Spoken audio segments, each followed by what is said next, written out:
Доброго времени суток, уважаемые подписчики. Сегодня хочу показать немножко диагностики, то есть, да, как протестировать, есть ли проблемы у вас с той или иной мышцей. В данном случае хочу вам показать проблему диафрагмы. Да? Диафрагма очень важная такая у нас мышца, которая может влиять на огромное количество процессов. Да? И от ее состояния зависит также работа внутренних органов. И как же нам понять, есть ли проблема там?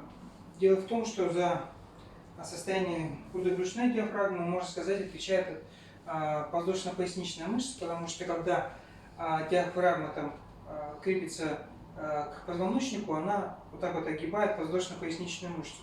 Собственно, если купол какой-то один, да, то есть немножко укорочен, да, то есть он будет поддавливать подвздошно-поясничную мышцу. Поэтому здесь мы можем проверять грудобрюшную диафрагму. То есть мышцы могут быть компенсированы, могут быть уже изначально сразу же, так скажем, быть слабыми. Итак, как протестировать подвздошно-поясничную мышцу? Мы должны сделать немножко флексию, да, то есть вот загибание тазобедренной суставы, отведение, да, то есть вот, и ротацию. Вот таким образом. То есть пяточка смотрит как бы вверх. Вот. И в таком положении просим пациента подавить вверх. Удерживаем ножку, мы фиксируем пациента здесь за таз и за бедро и просим подавить вверх. Достаточно хорошая сильная мышца. И с другой стороны также я протестирую, то есть это уже за другой, собственно, купол будет у нас отвечать. Также вывел и прошу вверх. Тоже достаточно сильная мышца. Теперь, значит, это все у нас либо хорошая компенсация, либо проблем диафрагмы нет. Просим вытянуть ручки, да? Что таким образом мы делали?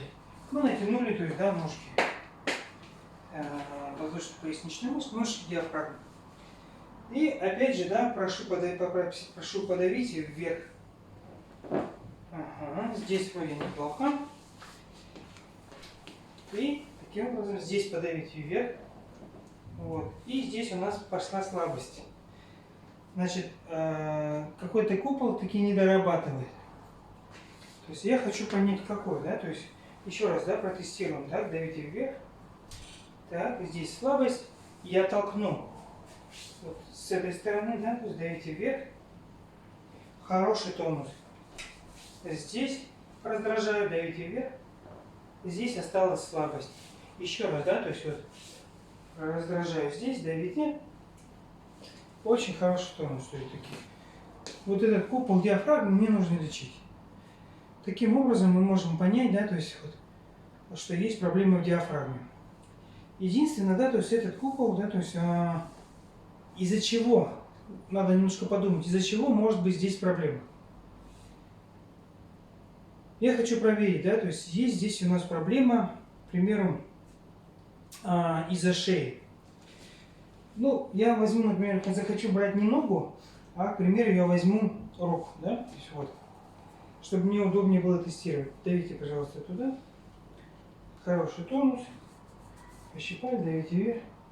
То есть здесь у нас гипертонус, у нас мышцы сгибателя, да, то есть переднего пучка дельтовидной мышцы. Вот. Таким образом я попробую опять же через ножку зайти снова. Давите вверх. Так, ага. Слабость. И я разведу ножки. То есть заведу, так скажем, в компьютер. Давите туда ручкой. О, появляется слабость. Давите еще раз. Появляется слабость. Я порастираю здесь, да, то есть вот он у нас проблема. То есть компьютер открыл, да. И теперь я хочу понять вот эту слабость генерализованную, которую я создал, раздвинув ножки на слабости, да. Еще раз давите вверх, да, то есть вот слабость. Я немножко голову наклоню сюда. То есть тем самым открою межпозвонковое отверстие вот здесь. Давите. То есть у меня восстанавливается мышца.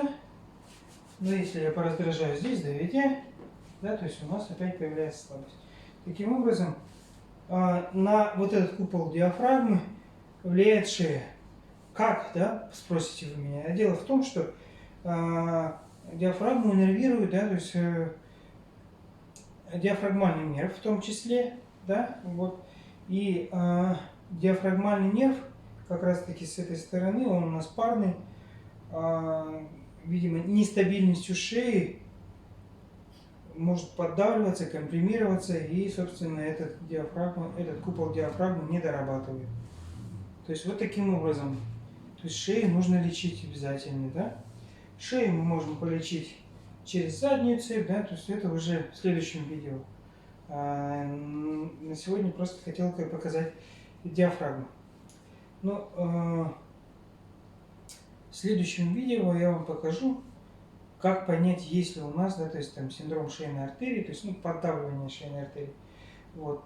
И покажу также, как проводить диагностику блуждающего нерва, то есть если там где-то он на каком-то уровне компримируется или нет. Спасибо.